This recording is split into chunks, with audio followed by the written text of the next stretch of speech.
Plot 4 futbollistë shqiptar ishin të pranishëm në duelin mes Beşiktaşit dhe Rizesporit të vlefshëm për Kupën e Turqisë që përfundoi me rezultatin 4-1. Kristian Aslani dhe Milot Rashica u aktivizuan të vendasit. Altin Zeqiri luajti për Rizesporin, ndërkohë që Qazim Laçi e ndoqi përballjen nga Stoli. Milot Rashica ka publikuar në rrjetet sociale një fotografi me bashkëlojtarin e tij Kristian Aslani dhe dy kundërshtarët që kishte dje, Qazim Laçi dhe Altin Zeqiri. Kjo fotografi erdhi pas përfundimit të ndeshjes teksa tregon raportin pozitiv të shqiptarëve me njëri tjetrin. Ernest Muçi dhe Kristian Aslani janë dy futbollistët shqiptar të cilët janë kthyer në protagonist në kampionatin turk. Mesfushori me tipare sulmuese i dal nga Akademia e Tiranës, Ernest Muçi është në momentin më të mirë të karrierës së tij, duke qenë hero i skuadrës së Trabzonsporit pasi është lojtari më në formë në këtë skuadër. Nga ana tjetër, Aslani duket se i ka bindur shumë shpejt drejtuesit e Beşiktaşit për të blerë kartonin e tij nga Interi, por kjo dëshirë përkthehet në miliona euro dhe për të bërë të mundur që Aslani të transferohet përfundimisht në Stamboll, mund të bëhet shkak Ernest Muçi, i cili pritet të mbush arkat e klubit bardhezi. Muçi luan si i huazuar te Trabzonspori, megjithatë klubi ka të drejtë që të blejë kartonin e tij për 10 milionë euro. Paraqitjet që Muçi ka bërë me skuadrën e Trabzonit janë breslënse, duke shënuar dhe duke asistuar rregullisht si në kampionat ashtu edhe në Kupën e Turqisë.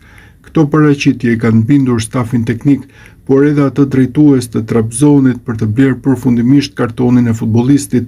Media turke raportojnë se klubi është gati të bëjë pagesën e këstit të parë me përfundimin e sezonit dhe pak muaj më vonë do të bëjnë pagesën e këstit të dytë për të vendosur përfundimisht fatin e Muçit. Por ky rrugtim nuk përfundon këtu, pasi me transferimin e Muçit përfiton dhe Kristian Aslani.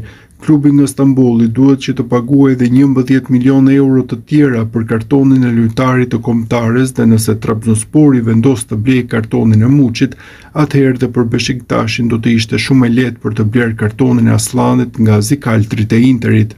Javët në vazhdim pritet të jenë vendimtare teksa mediat turke raportojnë se të dyja klubet respektive janë të gatshme të investojnë për të përfituar nga shërbimet e dy lojtarëve shqiptar, duke qenë se forma dhe paraqitjet e tyre kanë bindur.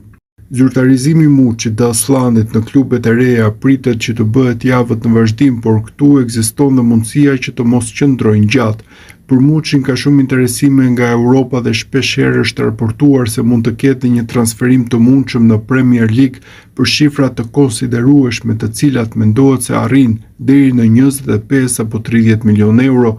Për Trabzonsporin do të ishte padyshim një goditje e madhe në merkato që do të forconte ndjeshëm markat e klubit, megjithëse bëhet fjalë për të humbur një lojtar që këtë sezon është kthyer në liderin e skuadrës, sidomos që nga nëntori e në vazhdim ku golet e shënuar kanë qenë të shumtë.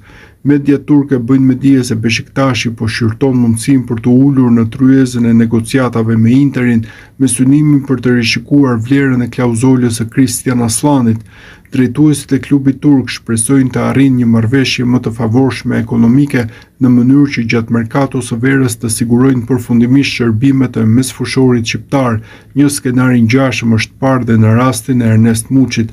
Futbollisti shqiptar u transferua në formë huazimi nga Beşiktaşi te Trabzonspori, ndërsa tani klubi fundit ka shprehur interes për ta mbajtur përfundimisht në skuadër.